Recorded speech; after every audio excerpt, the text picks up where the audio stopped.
who who ever since seeing his first snowflake at 8 years old has been fascinated by the weather. He has a master's degree in meteorology from the University of Oklahoma and has worked at the National Severe Storms Laboratory researching the Arizona monsoon season. He was hired by the National Weather Service in 1994 and worked in Tucson for a number of years before moving to Flagstaff and becoming a lead meteorologist. While his professional focus is weather forecasting, climate change has become a major area of interest as the threats to our planet and us humans continue to increase. Darren, you can go ahead. Oh, we're ready? Okay, hold on.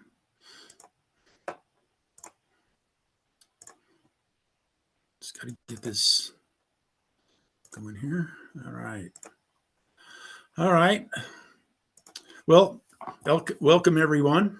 I kind of changed the title on my talk a little bit, but not much. Climate change, water, and the Southwest, and really to some degree focusing on Arizona. It's complicated. What's happening and what's changing in the Southwest is very complicated. We know that the Southwest has a history of drought and aridity, and certainly normal climate variability brings to the Southwest drought. But layered on top of that is this impact of climate change, these warming temperatures.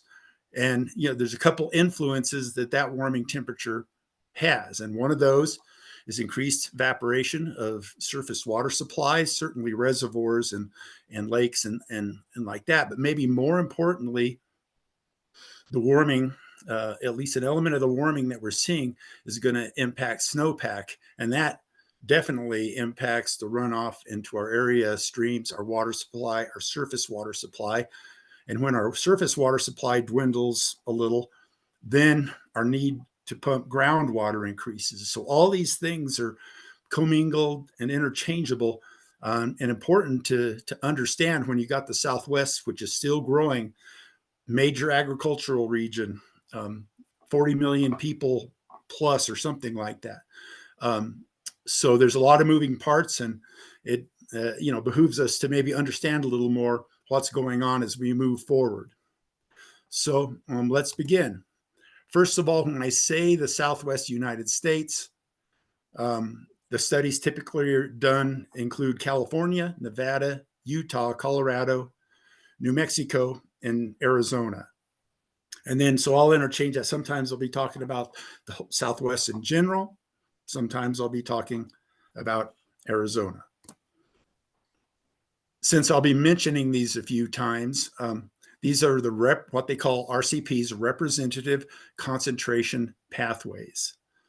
And you can see, if I can get find my cursor, there's a number of pathways, and these numbers are like 2.6 watts per meter squared, 4.5 watts per meter squared, and so on. And they have to do what the additional radiational input is due to greenhouse gases in our atmosphere. Our carbon dioxide being a major one, but methane gas as well. And so you can see all the different pathways that they've computed. And here's the at least predicted temperature change: 1.8 Celsius for 4.5 RCP, which is roughly 3 degrees Fahrenheit, 2.2, 4 to 5 degrees Fahrenheit, and then this most extreme, 3.7. But to put this in perspective, RCP 4.5 and RCP 6.0 occur with carbon dioxide concentrations of 400 to 600 parts per million. This 8.5 occurs with like 1,000 parts per million or something roughly like that. And the current thinking is we're not on this most extreme path, which would result in like about 7 degrees Fahrenheit of warming, which would be a full-blown disaster for the entire planet, that we're more in this middle range somewhere. And there's still time to turn even lower these. But anyway, just when I'm mentioning RCP, just understand 8.5 is the most extreme that we would really anticipate, but statistically is at this point is a pretty small chance of that. The most likely path is somewhere in this 4.5 to 6.0 range. That's what we're shooting for. I mean, we're trying to shoot for below 1.5, but that's going to happen. But anyway, this is the area that we're in. So keep that in mind because sometimes you can't, when you look at the research, you can't get all the exact figures that you want.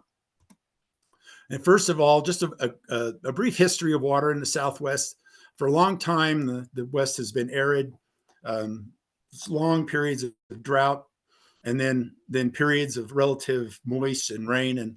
And so the indigenous peoples early on, many of them were very nomadic to move around where the water supply was ample, but also in history, like the Hohokam and the ancient Pueblans is developed water systems, canals, catchment bases, redirecting water from perennial streams to water their crops and provide water for their communities. And water was a very communal thing back then. Is water belonged to the community, and it was for daily use, for watering crops, and really nothing else, unless there's usually a body of individuals that kind of oversaw it. But everybody was responsible for actually maintaining and building their own water system. And individual usage, I don't even know if that happened, but it was very, very communal water in those days. Well, the Spaniards came and kind of took over the Southwest. They had a similar water system because they came from an arid country, and they had kind of a communal idea of water too, that the water went for community usage first, and the community helped maintain all the water systems. And then individual usage had to be authorized by either in a larger population areas, probably a body of individuals, but in smaller, more isolated locations, maybe a water boss of some kind. And they called this basically a system of acequias, these communities that ran their own water, controlled their own water. Well, anyway, then the Mexican-American War occurred. The United States took possession of the Southwest, and then we started getting immigration from the East. And there was kind of a different philosophy. This communal, socialized water approach didn't sit well with the more independent-minded individuals coming from the West. And so, as you might imagine, there's quite a few conflicts. And I don't know the details of all those conflicts, but there definitely were a lot of disputes over water, violence, whatever. Well, two things that happened in the mid 1800s really changed the trajectory of water in the West. One was the arrival, to some degree, of the Mormons in Utah and what they did to the water systems. That was a very arid and hostile place, but they developed a series of reservoirs, redirection of water, canals, irrigation that allowed them to prosper in that area of the country, which was before that hard to imagine. Another big thing that happened with all this immigration, and I imagine this happened in different places, but the one I read about was in California with the 49ers and the gold rush. The miners came in and they needed water to basically sluice the gold out of their mine tillings. Well, the first ones there just set up their mines pretty close in the river or very close to the river.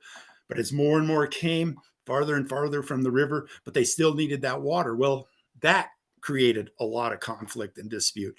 And so they created a system to some degree that's used today in the West of the kind of the prior appropriation body of law for water. And how did that go?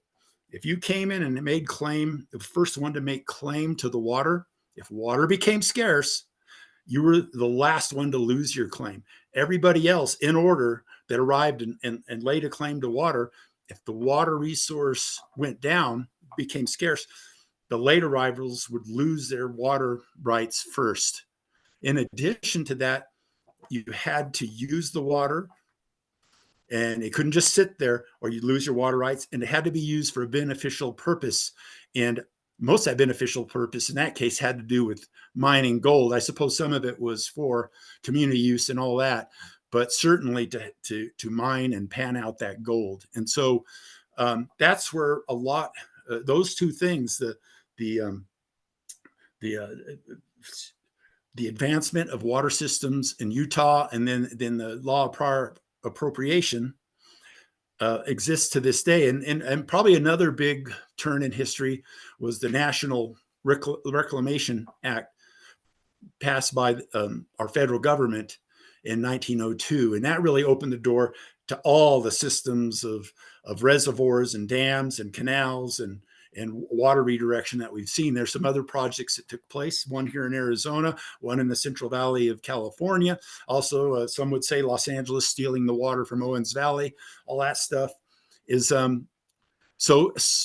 but all of that has led to our ability to have one of the most productive farm regions in the country, and one of the most productive industrial regions, one of the most, and a very large population, probably not even imagined 150 or 200 years ago that could sort. So that's the history of it. And that history is going to continue to play out because water is still a scarce resource. So here we go. We know that the Southwest has warmed compared to the long-term average, 1 to 2 degrees Fahrenheit over the past 100 or so years. And we know that the planet itself, as measured, is warming. So really, a portion of this has to be due to climate change, carbon dioxide, or greenhouse gases in the planet. But you can't rule out that part of it isn't also a natural part of our natural climatic variability. The two are layered on each other. One is more cyclic, but with climate change being more steady, but the two could act together, and probably are acting together, to make things a little more severe than they really would be. And the big impact of the warming, like I said before, additional evaporation of surface water supplies. And it has an impact on snowpack, the amount of it, and when its length of time that exists, and when it melts. I just wanted to look at the annual precipitation and focus on the Southwest here once again, if I can find my cursor. And this is 1986 through 2015 compared to 1901 through 1960. And as you can see, it's kind of a checkered result. It hasn't been uniformly wet or dry. Arizona is in Southern California has been on the dry side, certainly not wet compared to normal, but you get up into Nevada, Utah, and Colorado, and it's been a little bit wetter than the long-term average. So, and that, first of all, that's when at least from what I've gathered, when they run climate models out, there is this uncertainty, especially in the southern part, especially across Arizona. Will we have less rain? Will we have more rain? Will we have more precipitation, less precipitation? What's more certain, we'll have less snowpack, but the precipitation itself may be more due to the climate variability than actual climate change, the climate warming itself. That's inconclusive. And when you look at precipitation across the entire Southwest, like added up on a monthly basis, this graph kind of shows the total precipitation for the Southwest United States in 12-month, the red is 12-month time steps. And what you see is not much of a trend, because whatever Arizona isn't getting is further north, they're getting more. So across, and in New Mexico a little bit. So overall, the amount of precipitation isn't changing. And yet, when you look at what we call the standard precipitation evapotranspirational index, it's very similar to the Palmer drought index, except maybe a little more, some of the modeling that goes into it, especially if you have stations that have wind data, soil moisture data, that sort of thing. It's probably a little more detailed than the Palmer index. And this is for Arizona. And you can see this drying trend, well, through time, since the 1900s. into today. And it's one of the more extreme drying periods we've seen. Some would call it aridification. Now, certainly, based on that previous map I showed you, precipitation has something to do with this. It's just been drier in Arizona for years and years, and may not end, and may be solely due to normal climate variation, because we've seen this before.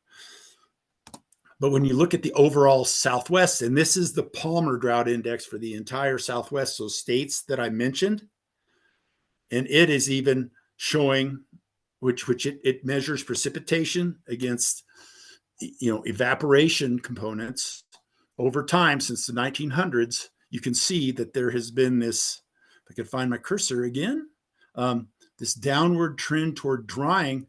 And this may be more of the evaporational element to these warming temperatures. We know there is one. It's just hard to determine exactly what that amount is. Is it 5% extra evaporation, 10% evaporation? There is an element to it, but it's a smaller element compared to the one, as far as runoff and surface water supply, compared to the one I'm going to show you. And that is the disappearing snowpack. There's been a 23% decrease. This is the Western US, but certainly in the Southwest, between 1955 and 2022. This is because the snowpack, snow level maybe means snow level is a little higher. It's also because it's just a little warmer. There's a little more melting, and it's hard to develop that snowpack at lower elevations where it's warmer. And they've also noted that the snowpack season has shortened by about 18 days.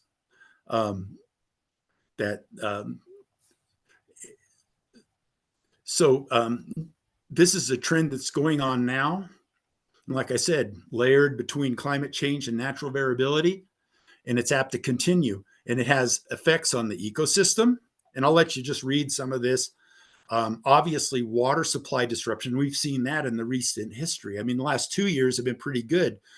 But 3 years ago, we were kind of in dire straits. And this is partly because the lack of runoff from the mountains with some element of evaporation accentuating that problem.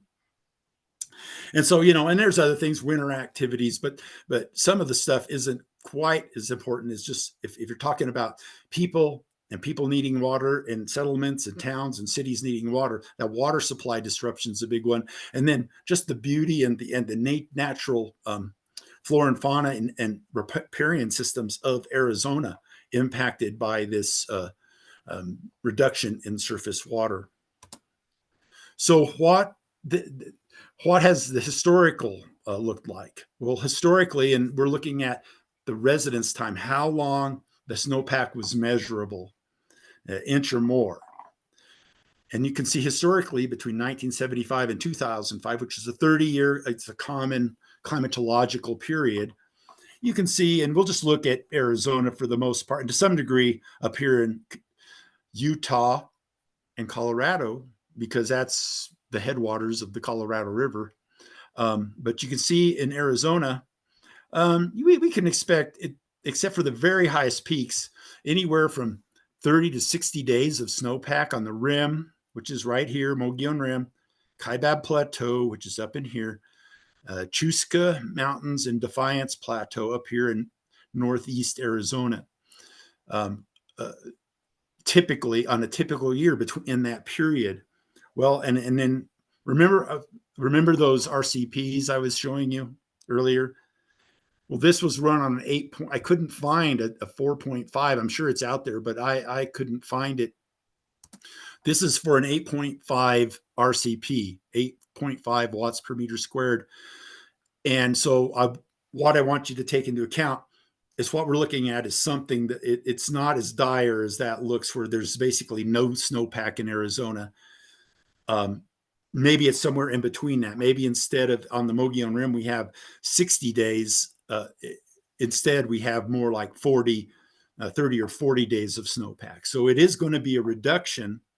The most extreme case, obviously, we want to completely avoid, because you can see even up in the headwaters of up here in Utah and in Colorado, a dramatic increase in that residence time. And that residence time, the place where it's ending the soonest isn't so much in the fall. It's starting close.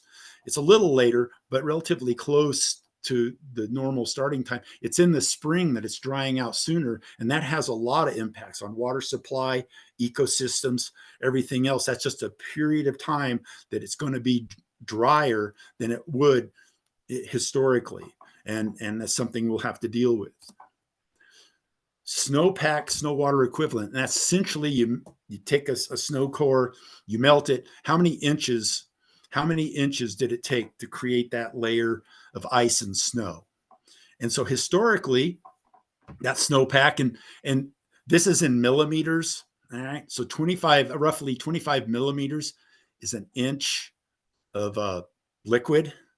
So like if you see 75 inches here, that's 3 inches. 120 is like, close to 5. That's 120 to 135 is right around 5 inches.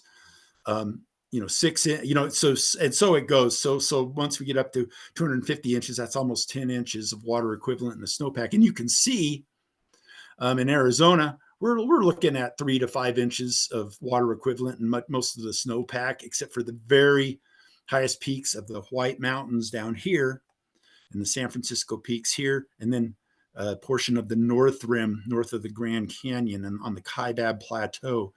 But you can see up in the Rocky Mountains, it's not all this. This is almost like this is portions. If the portions of this white area don't even melt during the whole year, you're talking like almost like 6 or 7 months of snow in a lot of those white areas. So very long residence time. Once again, this is the most extreme case.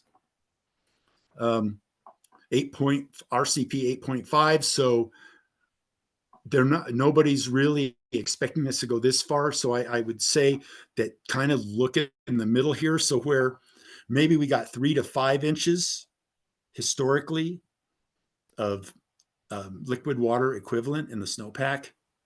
Now it's going to be, like 1 to 3 inches. And up in the Rocky Mountains, it's not going to be quite this extreme, but you can imagine that halfway between this or something like that is going to result in a reduction in the flow. All the streams and major tributaries that flow into Colorado River headwater and head into Arizona are going to be reduced. And reading everything, I think that this is probably the bigger factor, because the Western water supply really does depend on runoff from mountain snowpack, and to some degree groundwater, but some of those time frames are anywhere from a single year to thousands of years and isn't completely understood. But the bottom line is, as far as surface water supply, we need that runoff, and less runoff means less surface water. And especially then you count in the effects of evaporation and probably increasing demand. So 80% of surface water goes to agriculture. Municipalities, cities, 10%, industry, 10%. And then water is used for recreation, and probably pretty darn important is the water use for ecological uses. And those have to be considered in the balance of all this. And there is a relationship between surface water and groundwater, but I'm not going to get into that. That is some complicated territory right there. But Colorado River irrigates 55 million acres of land and roughly 15% of the nation's crops. So it's important in that sense, but also supplies water to around 40 million people for municipal use. And so obviously it's very important that we understand where this is all headed. Surface water accounts for 54% of Arizona's water supply. But you might ask, where does the rest of it come from? Well, most of the rest of it comes from the ground. And so all these are important issues to consider. And groundwater has its own issues, which I'll talk about in a bit. So surface water supply, Lake Powell. Well, we know what it looked like a few years ago. It's recovered from that somewhat. But the reason for its decline is, yeah, partially because of demand, but mostly because of that reduced runoff from snowpack in the mountain. That's a big factor in whether in our part of the country, whether our surface water supply remains ample or dwindles. Lake Mead, the same thing. It really is additional evaporation because of the warming, but the big impact is reduced flow from that snowpack from largely Utah and Colorado. So they did a study, and I wish I had a more up-to-date study, but sometimes it's really hard to find. And these studies are actually pretty difficult to conduct. But between 1984 and 2016, they used Landsat satellite. It's a polar orbiting satellite, pretty close to the Earth. And what they did is they can measure changes in surface water reflectivity. And they did this. They got to find basically clear days, certain times of the year where they can get a good grasp on the reflectivity. But over time, they can run this. It's like big data. They can run this through the computer, and they can determine decreases or increases in the reflectivity relative to the area of, let's say, a particular state.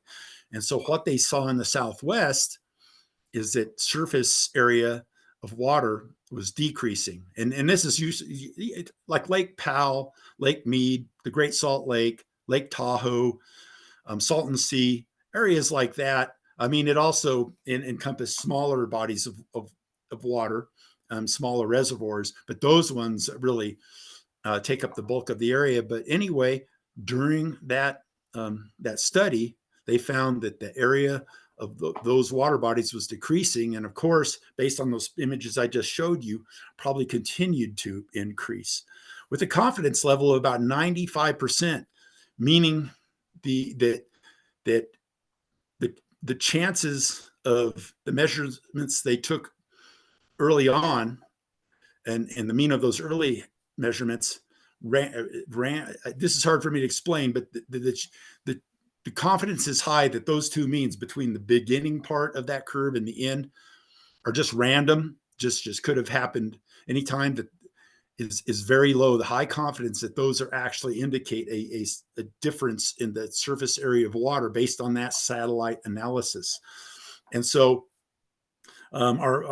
just through that period, our area of the area of water bodies was decreasing. And of course, like I said, there's evaporation, but then there's runoff from the mountains, and all of that plays into this decrease in the area of water bodies. And how is normal climate variation commingled with climate change? Tough to separate out, but I would say that there's a layer of climate change involved in that, since we know that that has a warming influence on the Southwest. And so that's another layer on top of what would be a normal, probably dry period anyway, just compounding it. And then I just would go a quick definition here. This is the upper Colorado River Basin, basically Colorado, Utah, and part of Wyoming. And you got the Green River, Colorado River, San Juan River that flow all into the Colorado. Then you got the lower Colorado River Basin, which is basically Arizona, plus a little bit of surrounding states. And you got the Little Colorado River, Salt River, Gila River, and of course the Colorado River. And that's kind of the main tributaries are in the lower Colorado River Basin.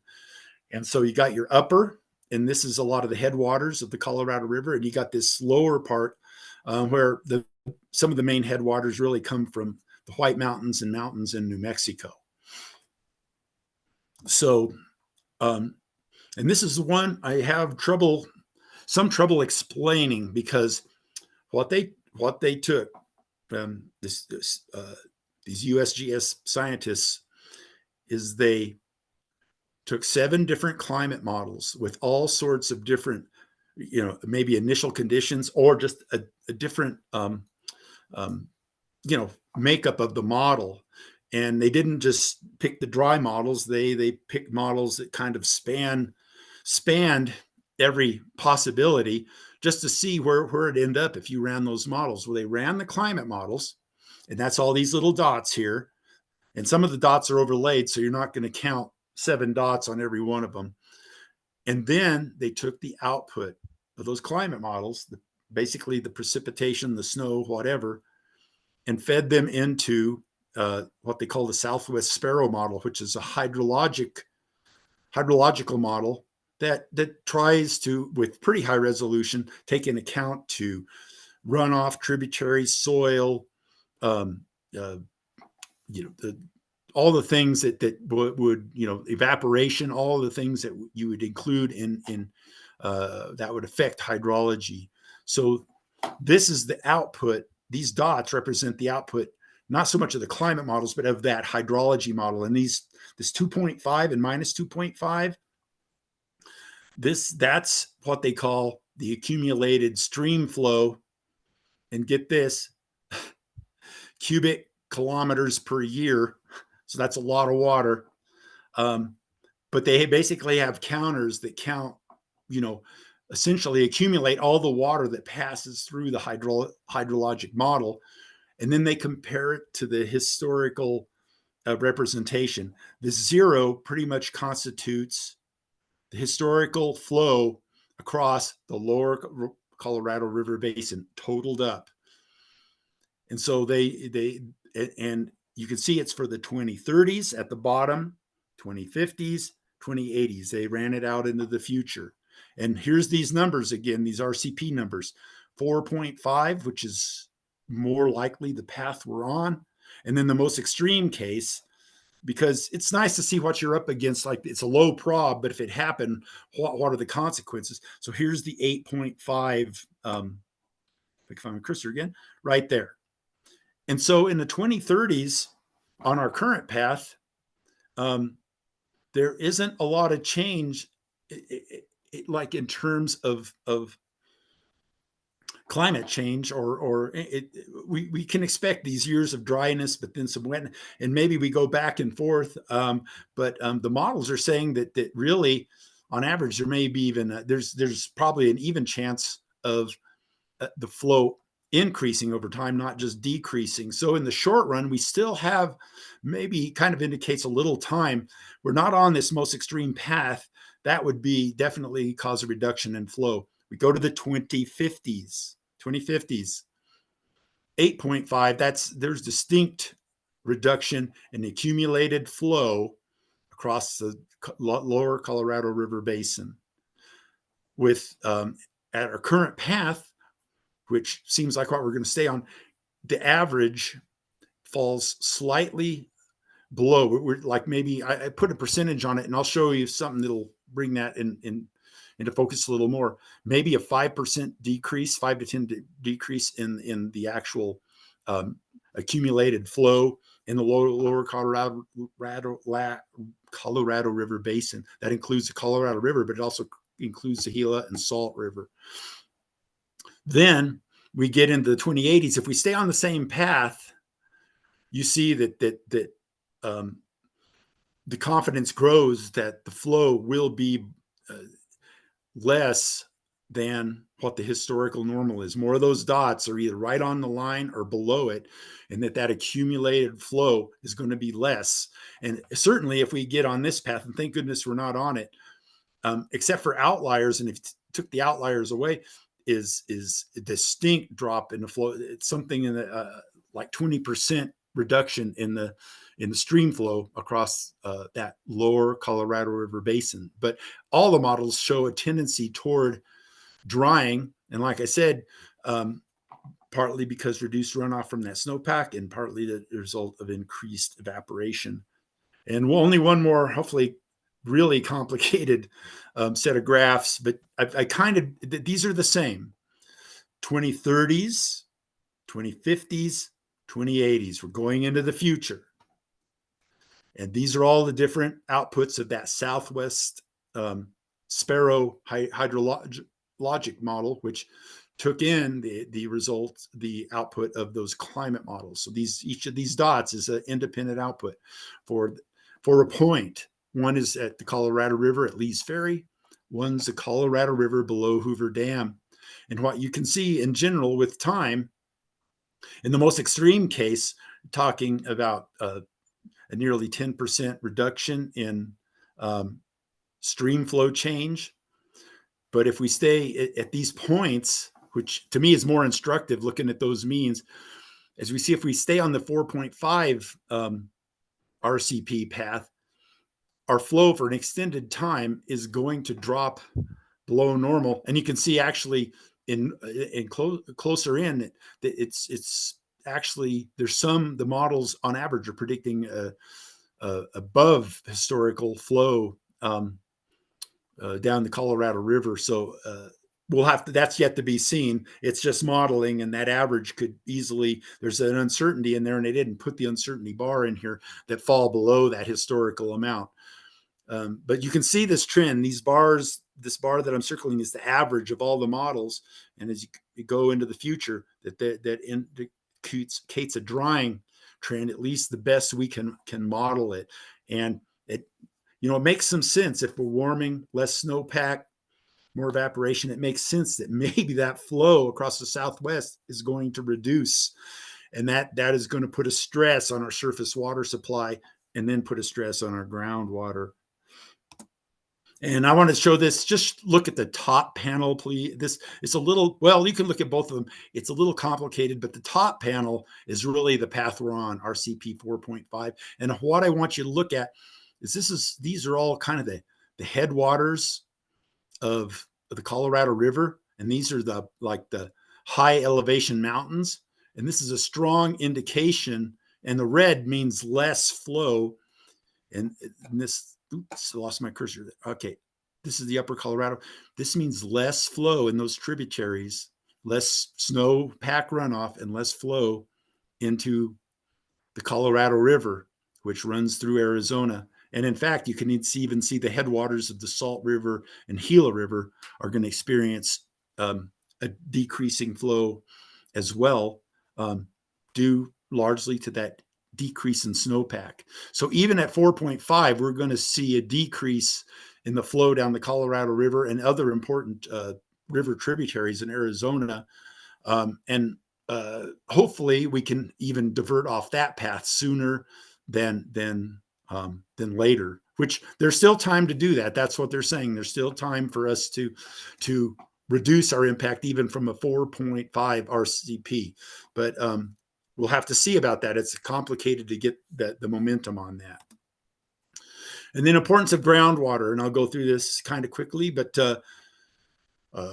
Colorado River water, 36% of Arizona's usage. In-state rivers, 18%, and you might, Salt River, Gila River, those are probably big contributors to some degree. Little Colorado River, probably.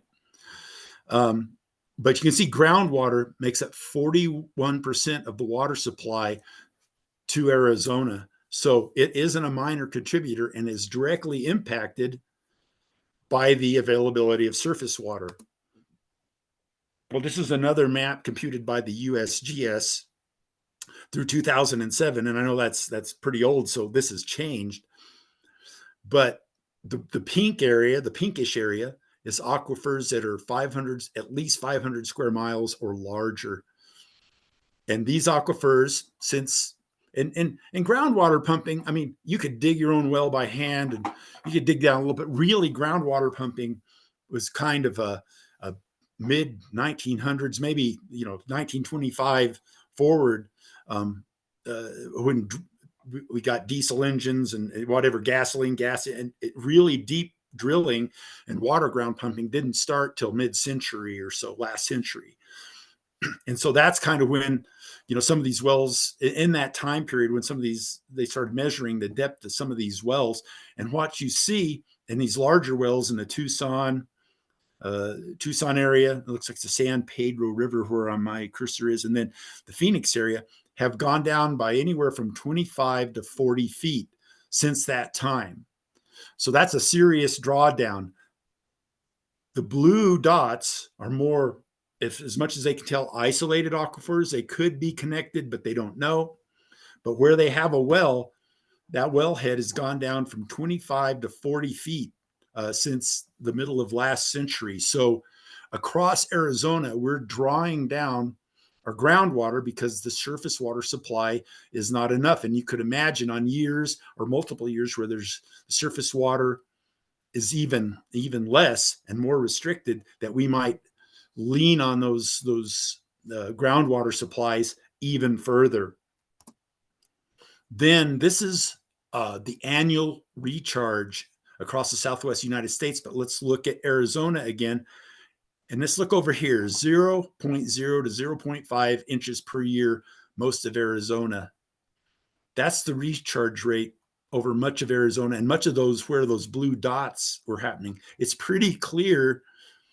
And the recharge, largely that recharge, around the Mogollon Rim here, White Mountains, up in the Kaibab Plateau, and then the Chusca Mountains here in northeast Arizona, more shallow aquifers are largely replenished from the snowpack, although that could change as well, as I was showing you earlier. But the vast majority of Arizona, the only replenishment occurs is when you get into relatively wet periods with significant amounts of rain over short periods of time.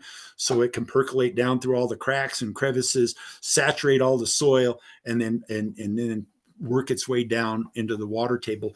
Even a single heavy monsoon thunderstorm probably isn't enough to really affect the recharge rate of any particular aquifer. It's these large-scale, widespread rain events, whether it's a recurving tropical system or more likely a winter system with persistent rain events that help to recharge that. But that still only works out to half an inch. And so there's no way that our drawdown of the groundwater, there's no way that keeps up with our drawdown of the groundwater.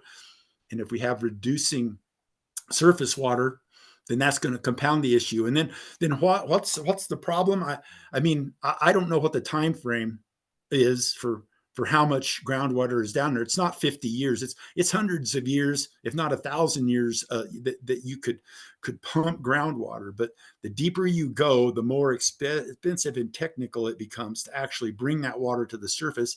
And also, the further you go down in those aquifers, you get more mineralization. And in some cases, even you start to hit some more brackish layers, and that water would need to be processed to drink for sure, but maybe even use in agriculture or any sort of watering or any kind of industrial use. So the impacts of drawing down the groundwater, it's going to be is that even if there's enough, its quality begins to descend, and you have to do more work and spend more money to actually process that water. So what's the way forward? I wanted to just mention a couple things and things that are going on. Vote for candidates that are looking forward. I think a lot of politicians in the Southwest are well aware of our water issues. I would hope, and that climate change, the warming temperature, has some impact on that as well. It's probably not all just natural climate variability. It's climate variability with climate change heaped on top of it to make a bad situation worse. And we need to embrace the change, funding some projects to use our water resource as efficiently as possible. And that's basically what I just said there. There's got to be a change in water law, whether it's surface water, groundwater. Different municipalities within a state need to talk about things different. Whether it's business or agriculture, different people that depend on the water. There's all sorts of new agreements that need to be made to use our water to its best advantage and most efficiently. And I'll give you a few examples of what's going on. The Stormwater Resource Planning Act in California allows municipalities to access funds for projects that capture stormwater for reuse or catchment bases so they can recharge the groundwater. This last winter, tons of water just flowed right to the sea, and they have no way of capturing the vast majority of that, but they could have some systems at least catch some of it. And groundwater storage is fairly efficient if you can get that groundwater recharge. going. So that's one thing. Desalination in El Paso, their groundwater is starting to become brackish, but there's still plenty of groundwater, but it has to be processed and take the salt out of it and then, you know, as the sentence says, augment the municipal water supply. Gray water recycling, basically storm drain water for landscape usage, is on the rise. Low water use landscapes, or no water use landscapes practically. All these are elements that get us in the right direction. A big one, I think, is agriculture, beginning to capitalize on tillage equipment and methods that help retain more moisture in the soil so their water needs aren't as much. Other technologies that allow them to level out the field and water more efficiently. Also, flooding fields is probably about the least efficient. Sprinklers are somewhat more efficient, but drip systems are about the most efficient. And some of the farm agricultural concerns are heading that way. One story I read about, and if somebody knows about it, they can tell me more. But like in San Diego County, San Diego actually invested in more efficient watering systems for some of their agricultural regions, which resulted in a significant reduction in water usage for those agricultural locations. And that those farmers then lease the water to the city. So not only, it's like a win-win. The city needs that water, so they pay for these more efficient systems, which the farmers use less water, and that probably makes it less expensive. And then they lease that water to the city, which gives them another income stream. And these are the kind of things, and there's probably some I didn't mention that need to happen. I mean, desalination of ocean water is happening. Some of these are very energy intensive, and unfortunately depend on fossil fuel at this point. But there's always time for that to change too.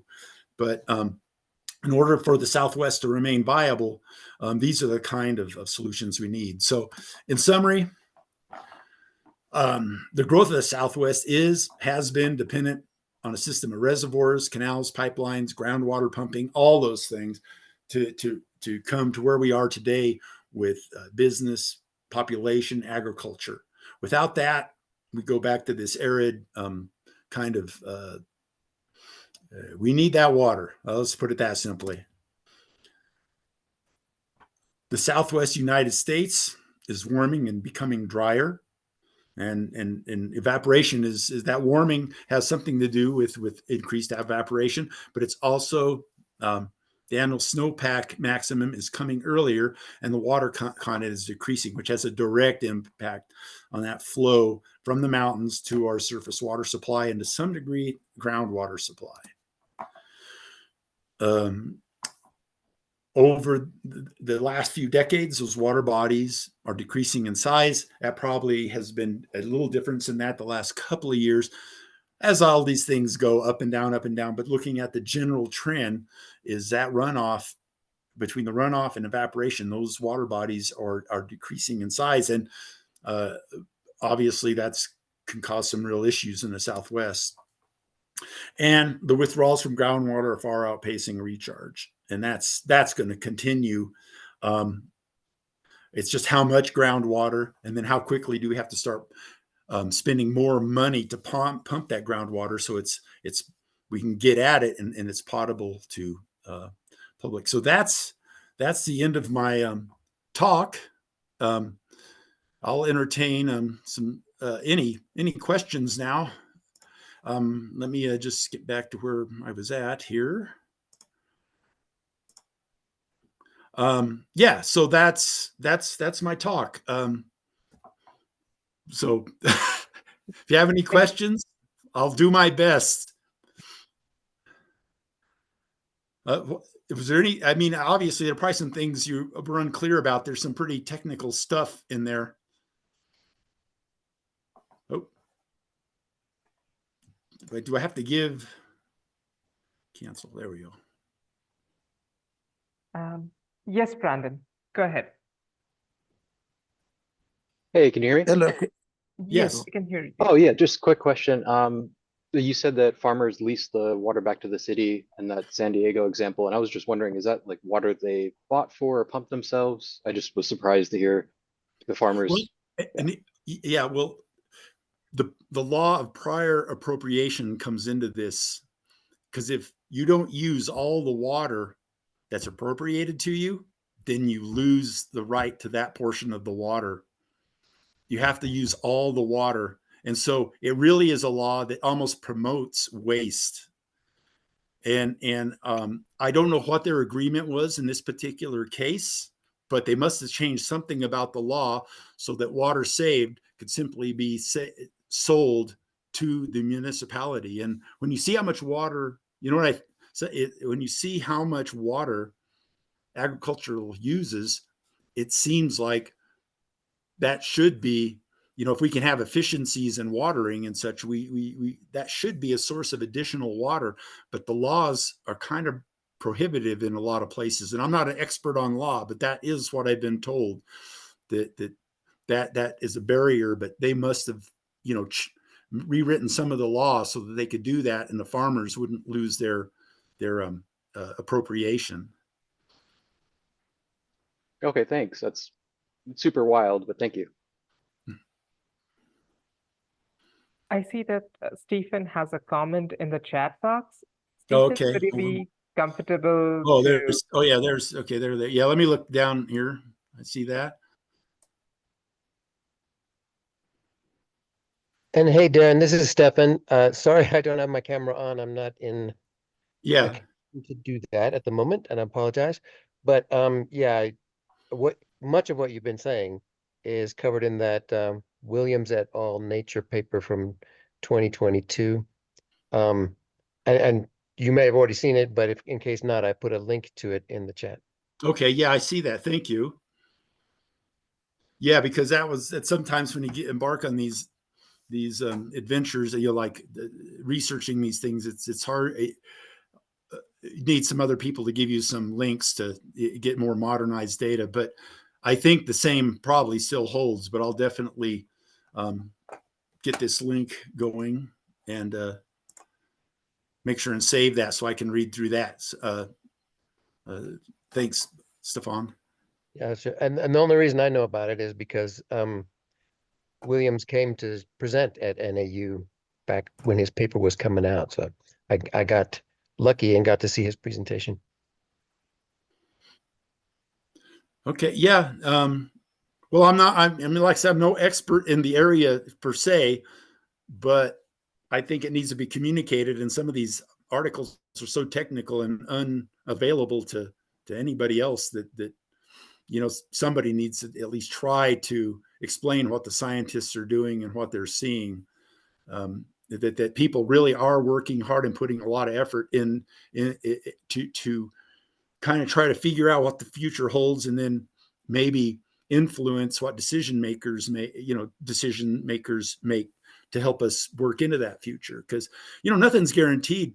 Many civilizations have failed because of the lack of water. I mean, it's pretty obvious.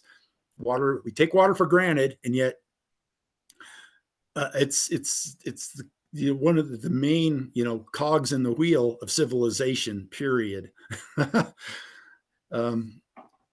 So it's important to know when you're talking 40 million people and 15% of the country's agriculture, to understand that, and it's complicated. Yeah, well, Darren, thank you so much. You've done a great job of communicating and summarizing what we know for everybody. So thank you very much. Okay, I joined Dr. Jagannath has a request about throwing some light on UNIPCC 2022 report. Maybe Stefan can throw more light on that. I'm not. Yeah, I'm not. I have read some of those reports recently. Basically, that those reports are huge, and so I haven't read the whole thing. But in their executive summaries, they point out that our emissions are increasing exponentially. And they've now project back in 2018, they were projecting that we would reach 1.5 degrees centigrade warming somewhere around 2040. And in the more recent reports, they're projecting that we will reach 1.5 degrees centigrade warming sometime during the year 2028. So things are definitely not heading in the right direction. I don't know if they're so far as RCP 8.5, but they're certainly not reducing the way they need to. I don't know if that answers your question. Yeah, in a way, it is more focused. Thank you, Stefan. My supplementary question would be, do we have a mechanism of documenting some of the best practices in climate resilience for water security, the best practices towards either it could be nature-based or community-based. Now, I'm sure everybody will appreciate these are the two arms of climate resilience that are becoming very pronounced and very important, the nature-based and the community-based. Could you kindly throw some light on, is there any mechanism of documenting best practices which will have a great importance? Yeah, I don't know of any. It seems like it's very ad hoc and random now for our area of the country. I don't know if anybody's documenting them. They may very well be, but some of this is just a seat of the pants and on the fly a little bit. Just individuals that know that we need to start moving forward on a certain level of conservation and using our water more wisely. But maybe somebody else knows of a database like that. I do not. Well, Darren, I don't know about the database, but there are things that people are doing locally. Whether they're enough or not, I don't know. But for us, one of the main threats is wildfire, since we sit in a large forest, a large ponderosa pine forest. And so there's a lot of forest thinning effort to reduce the density of trees so that fires at least don't turn into what they call crown fires, which would then, rip through the whole community. There are Economic Policy Institute projections from NAU that suggest that if we had such a catastrophic wildfire, it could cost Flagstaff alone $2.8 billion. So, and that's not the kind of thing that a city like Flagstaff can absorb. We just can't. So we're trying hard to reduce the chances of that kind of wildfire.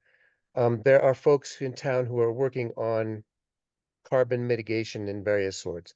There's a group that one of our previous members of NASCA started called Wood Cache, and they are taking wood waste products from the forest thinning and attempting to bury them in a way that they won't degrade and release their CO2 back to the atmosphere. They're just starting this project, so I don't know to what extent that will help, but everything we can do, we just have to stop burning stuff, whether it's fossil fuels or wood or anything. And really our agricultural practices need to change because another big source of CO2 is soils. Yes. Soils are a huge repository of CO2, and when we till the soil, we mix in oxygen, we greatly speed up the decomposition of that carbon and release a lot of CO2. So we need to hit it at all ends. Everything we can do, and you could think about your own region or personal CO2 things, and do the best you can to reduce your own carbon footprint and help those in your region to do the same. Stefan, I just had a question. Maybe you know more about this than me, because I know that, Flagstaff, we use a combination like every place else of surface water and well water. And obviously we have to be drilling more and more wells because a certain portion of the well will get so low, it'll drop, too low. And so they'll go to a different part, which is risen maybe a little bit and then pump there. But what are we doing in Flagstaff to reduce our water usage? I mean, it's not super high because we have a big time here. We don't hardly use water, but like gray water, those sort of things. you know of anything that as far as our water usage up here, or Well, of course, you're right. I mean, that's another key component of all of this, and our evaporative loss will continue to increase. But part of Arizona has attempted, the state of Arizona has attempted to regulate development in relation to water availability. And that has had some success, but mostly not.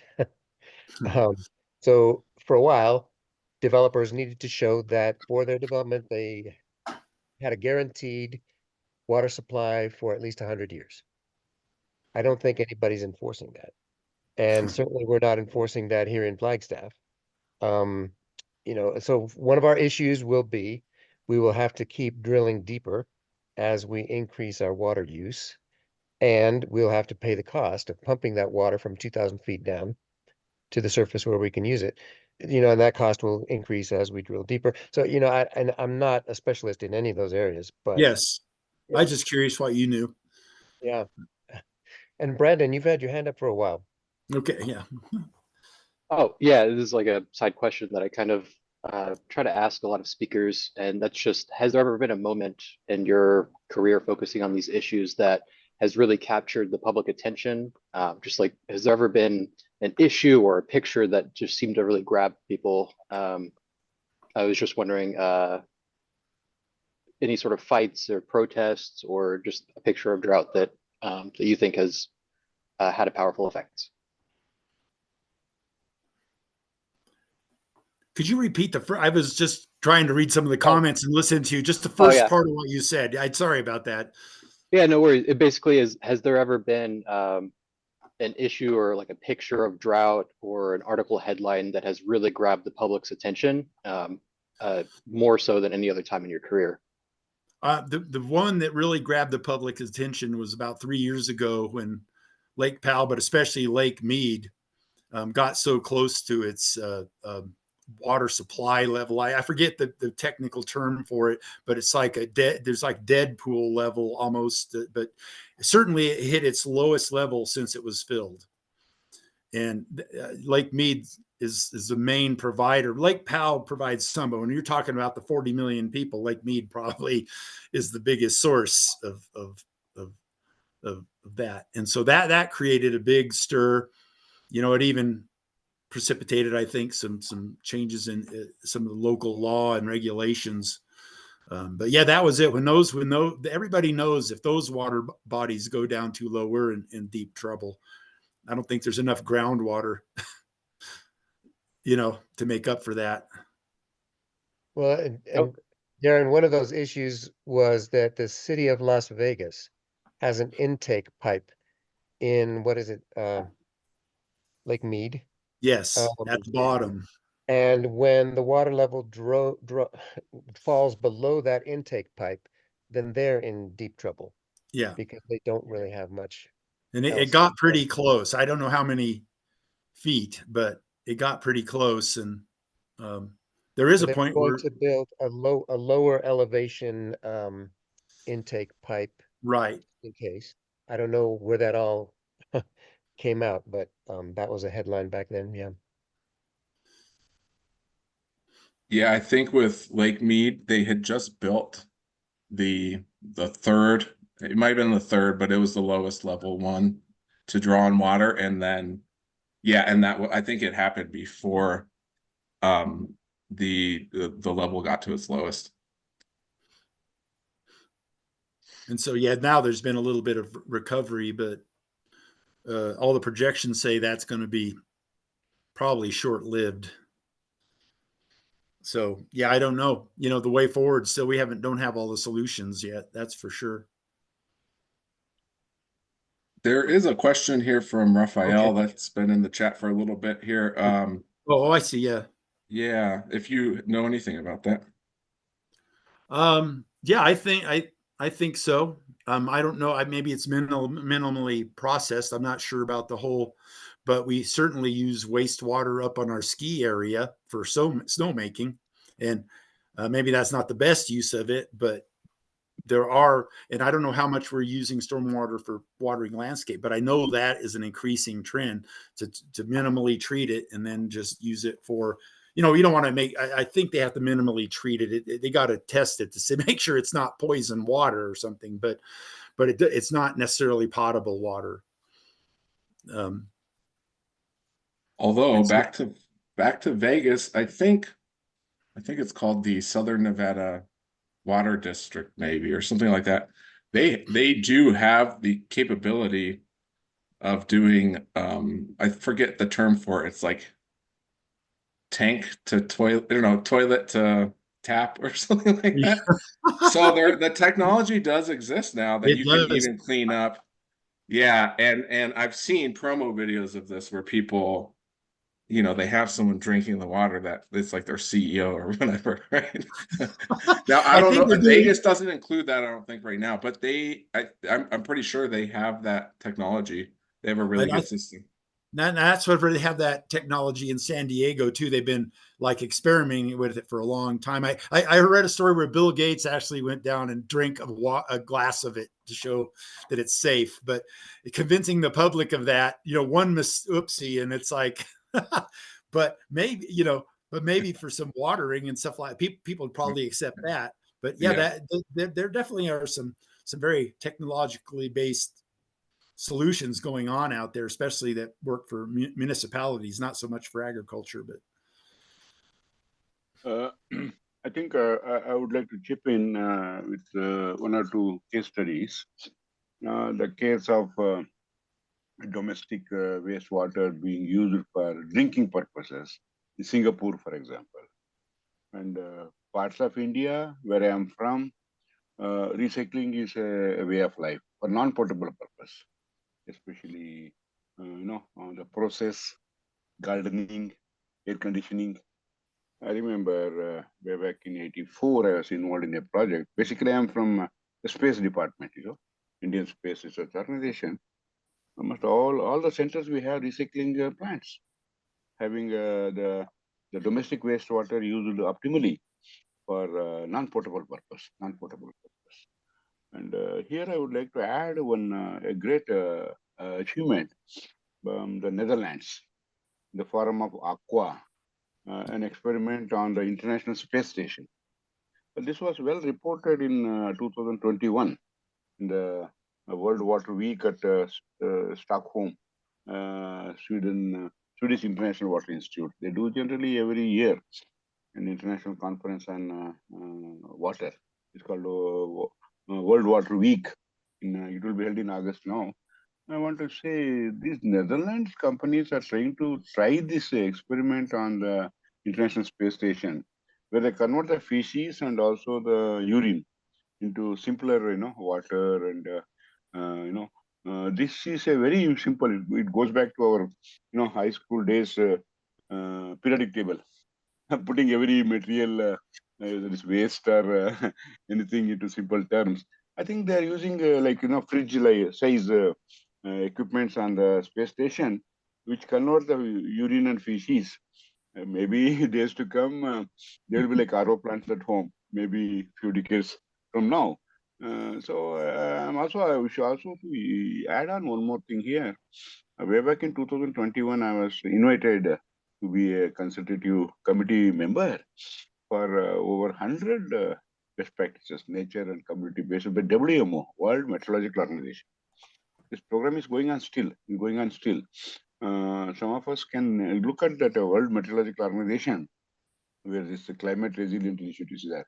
What fascinated me was universities in the northern part of Europe having projects in South America, linking the voluntary groups, local authorities, and communities, getting along with the quest of researching on the climate resilient water management. I think these are all eye openers. A lot we can learn from. I think I will stop at that. So this only add on a few points for those of us who are very much active in the research and management of water, especially in the climate resilience concept. Thank you very much. Yeah. Thank you. Hey, you're welcome.